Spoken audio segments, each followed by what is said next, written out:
Hey everyone, my name's Kristie Findlater and I'm presenting on what to look for in a service agreement. I've worked in the disability industry for about 12 years now. I've got two children aged 13 and 22 who both have NDIS plans, and I was a support coordinator since the rollout of the scheme in the Nepean Blue Mountains area. I'm also currently Operations and Engagement Manager for a disability organisation. So your agreement should clearly outline the start and end dates. So you may decide that you'd like your supports from the day one of your plan and end it on the last day of your plan, which is great. But you can also have short-term service agreements. So they may just be for 3 months, could start midway through and a couple of months later. So it's very flexible, and basically you can request a service agreement at any time during your plan from any provider you choose. What supports are being delivered, how and when and where. So they should be clearly outlined in your agreement as well. So the day of the week that support will be delivered, the number of hours per week, and the number of weeks supports will be delivered over. So again, if it's for the full term of the plan, it might be 52 weeks, but otherwise it might be 12 weeks, whatever it is that you've chosen.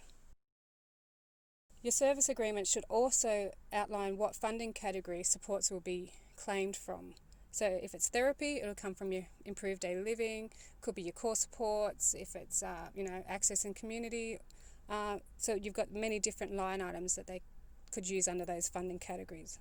Now the line items that are used will clearly outline the hourly rates as well. So all of these details should be part of the service agreement. And they should create a budget of exactly how much of your funds you will need over the term of that agreement.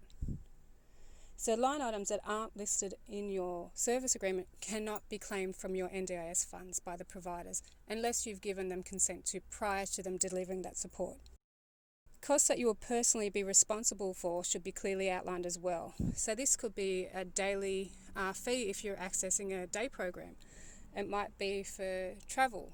You could be responsible for the per kilometre costs as well as tolls, parking fees, that sort of thing. There's also activity costs or additional costs and you're responsible for, and then sometimes as well there's the staff activity costs. How to request changes, cancel supports should also be clearly outlined. So it should have the contact details of the person you need to talk to make changes or to cancel supports.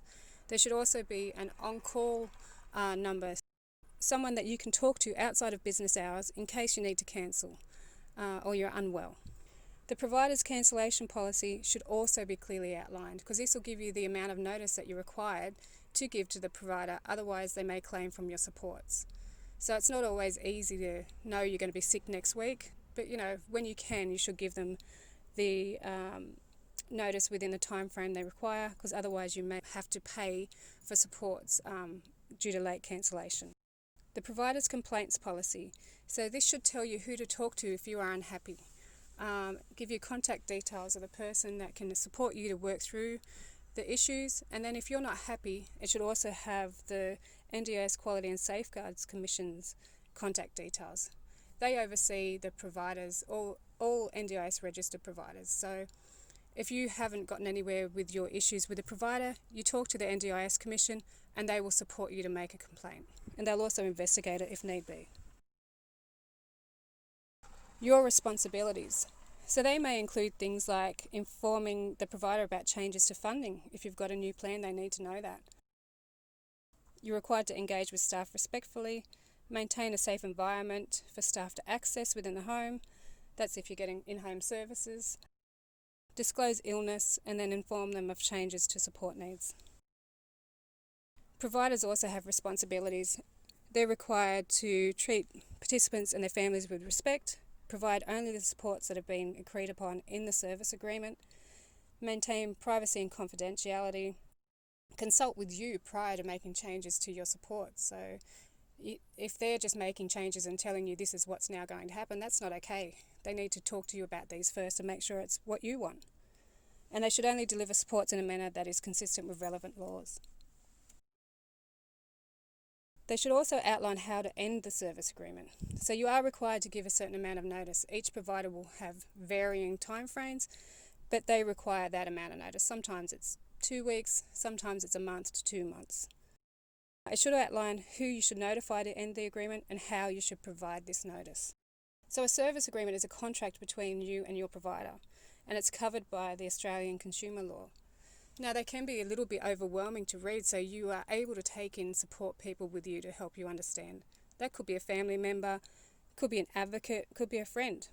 But you are able to include other people in discussing your supports and setting them up. The provider should support you to understand any service agreement that they're putting in place with you. And they should make it accessible to you in a way that you can understand. So if you need easy read, if you need more visual prompts, if you need it in another language, they should assist you to gain that service agreement in a way that you can understand.